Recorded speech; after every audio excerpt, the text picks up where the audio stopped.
Hey guys! Today's tutorial is Echidna, mother of monsters in ancient Greek mythology, not the cutie little spike balls we love in Australia. So keep watching if you want to see me turn into the former. I'll save the latter for later. Starting off, my brows are covered in glue and concealer, and that's mostly for a laugh for you guys until I cover them later in latex. Then I'ma apply my poor man's bald cap out of cling wrap and cover its edge where I can reach it in latex. It doesn't need to be super smooth for this look, so don't worry. Then we're gonna get almost as spiky as real echidnas with a bunch of spikes. I take my spike, dip or run around its base in latex, then wrap an unwound cotton ball around that before covering the cotton in more latex. I also sometimes leave a little of the cotton unraveled or add a second ball to have these extra bits of soaked cotton to trail off and anchor the spikes to my skin. Repeat until you kinda wanna cry.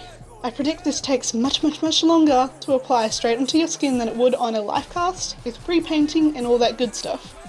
One thing I did prep in the morning was this mouth, which is a bunch of foam cut into teeth and laid onto latex, with a layer of cotton and latex for the lip over the top. The eyes are these plastic lenses I found and painted as eyes. There's another one coming up. I also used cotton and latex for the eyelid of this eye. As you've seen while I've blathered, I marked out and painted under the prosthetic black and adhered it with glass glue because I swear it's stickier and less annoying to get off and less irritating to my eyes than spirit gum or latex.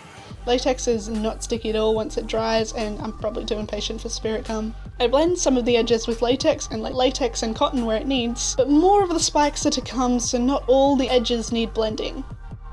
My spikes were on top of my head, shoulders, cheeks and brow bones, same technique as before with the cotton and latex. Here's the other eye, and I have a little lash glue on the back to adhere it to my skin, and I'm using a little latex drenched in cotton to make eyelids out of it. I smooth it out in my hands, apply and scratch off any latex that may have gotten onto the lens.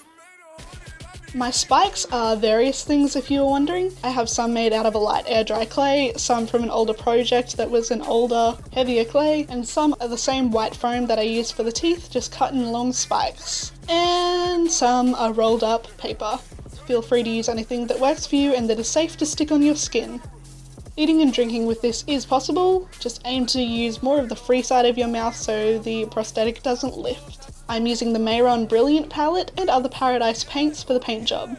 Starting off with the light blue and green, I go over where the spines sit in the skin. And then for my skin and other areas, I use the darker blue and green and sometimes even a little black.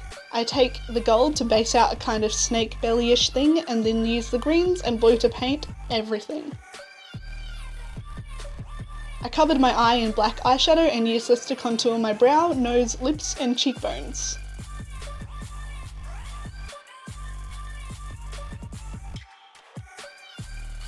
Also, my neck shading, I'm just shading any minor divot that I can see past my chubbiness. Remember to also shade the fake lip. I take a wet brush to wipe away any paint where I want to paint the two mouths on my chest and two more eyes, one in the center of my chest and the other in my forehead. To the forehead one I add eyelids just like the lens, using cotton and latex and blending the edges with more latex. This is kind of show you how you could make a 3D-ish eyes without the lenses. And the chest is a single 2D eye since I leave it as just paint. Speaking of, fill it with blue. Then I thought my teeth were a little too white, so I ran over them with a yellow-white mix and their bases with an orange-red mix. If it looks like I'm jumping around, I am, because there is no point just waiting for paint to dry when I could be working on something else. My camera is still doing the thing where I press record and it immediately stops recording, so basically I added the tear ducts and covered the eyelids with green. And with that green I highlight where the spikes sit in the skin and then add these snake patterns. Intermingle them, add some snake heads where you feel necessary, you do you. Once they are down, I outline them with a darker green-black mix. You can also use eyeshadow, but I find paint's a little easier to blend out quickly in these latex areas with a lot of spines, which is incidentally the next step. Then I take a slightly lighter green and highlight and re-outline some of the snakes.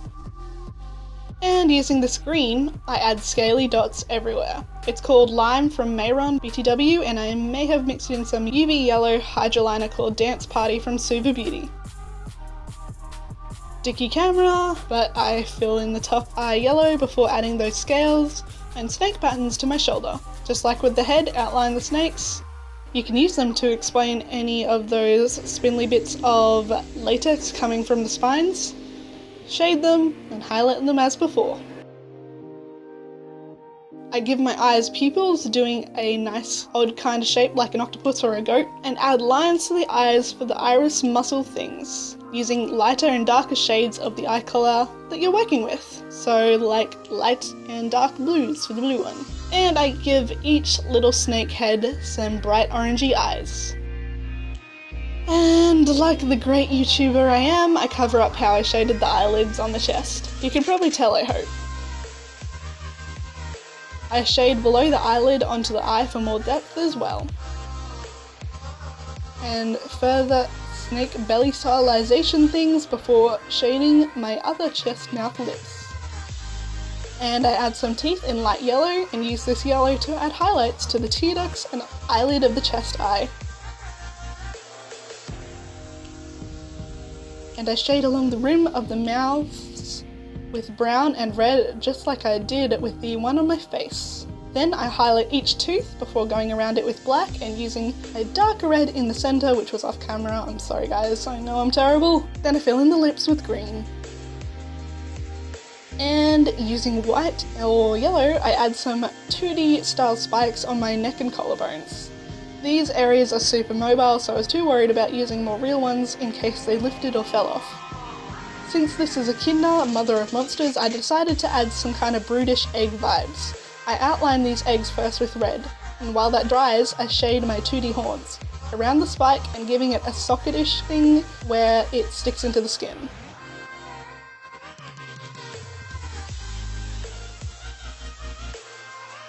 I also colour them orange like you may have been able to see on my other spikes.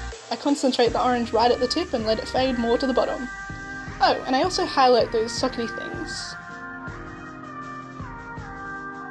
Now I pat some yellow cream paint in the centre of the eggs and go over that first with a neon yellow shadow to set it, and then over that with a neon orange.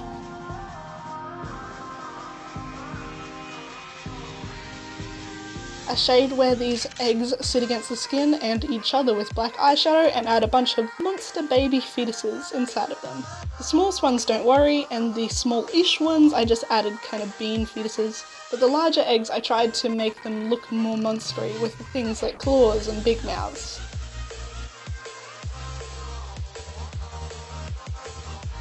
Getting to the end here, I grab the orange and yellow and run that over the spikes, concentrating it at the end. I also think I may have added a little bit of red to the tips of some. And I add some winged eyeliner to my eye. First black, then add another one on top with green and orange. And I add some lashes and a single contact off camera. And finally, we're done.